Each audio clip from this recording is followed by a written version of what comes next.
تو بلال سے لوگوں نے کہا آپ نبی پاک سے متاثر کیسے ہوئے؟ تو جناب بلال کہنے لگے میں زیادہ لوگوں کو، مکے کے لوگوں کو جانتا ہی نہیں تھا، چونکہ میری ڈیوٹی تھی گھر میں کام کرنے کی اور مجھے سخت سزا ملتی تھی امیہ بن خلف کی طرف سے، بلکہ تحقیق یہ ہے کہ یہ عبداللہ بن جدان کے غلام تھے۔ امیہ بن خلف نے تو جب انہوں نے کلمہ پڑھا تو پھر خریدا۔ عبداللہ بن جدان کہنے لگا میں فارغ نہیں، آپ لے لیں، آپ اس کو سزائیں دیں۔ تو کہتے میں ان کے گھر میں ہوتا تھا تو میں تو زیادہ لوگوں کو جانتا ہی نہیں تھا، کبھی مجھے موقع ہی نہیں ملا تھا باہر نکلنے کا، ہماری غلاموں کی کوئی زندگی نہیں ہوتی تھی۔ حضرت بلال کہتے ہیں ایک دن مجھے بخار چڑھ گیا بڑا تیز، میں لوگوں کو جانتا نہیں تھا۔ فرماتے مجھے تیز بخار چڑھ گیا تو ٹھنڈ بڑی سخت تھی، میرے مالک نے مجھے کئی کلو جوں دیے پیسنے کو چکی پہ۔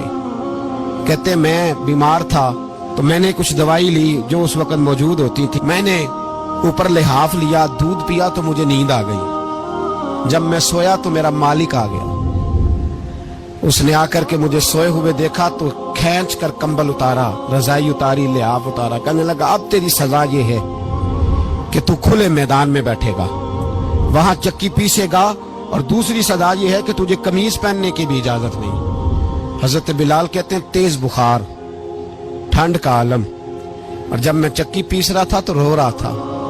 سیدنا بلال حبشی رضی اللہ تعالیٰ عنہ فرماتے ہیں میرے دروازے کے قریب سے رسول پاک گزرے اور مجھے ہائے ہائے کرتے دیکھا تو دستک دی۔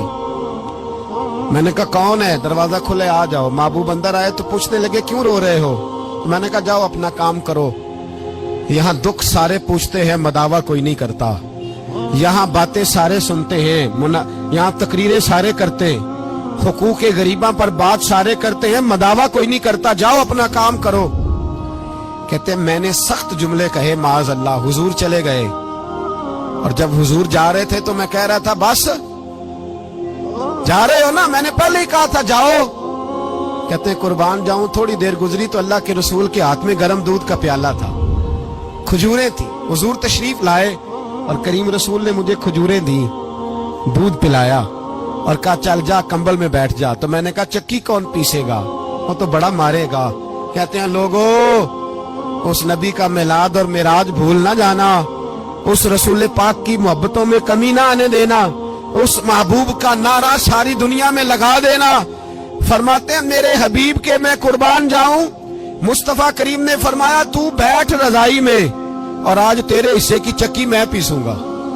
کہتے ہیں ساری رات حضور چکی پیستے رہے، ساری رات۔ سویرے میں اٹھا اور میرے حبیب پاک نے مجھے وہ سارا کچھ دیا اور خود چلے گئے۔ اگلی رات پھر آئی تو حضور پھر آ گئے، مجھے پھر رضائی میں لٹایا، دودھ پلایا اور ساری رات چکی پیسی۔ کہتے ہیں بس تیسرے دن حضور چکی پیس کے جانے لگے تو میں نے قدم تھام لیے، میں نے کہا حبیبہ دنیا ساری جھوٹ بولتی ہے، زمانہ سارا غلط کہتا ہے،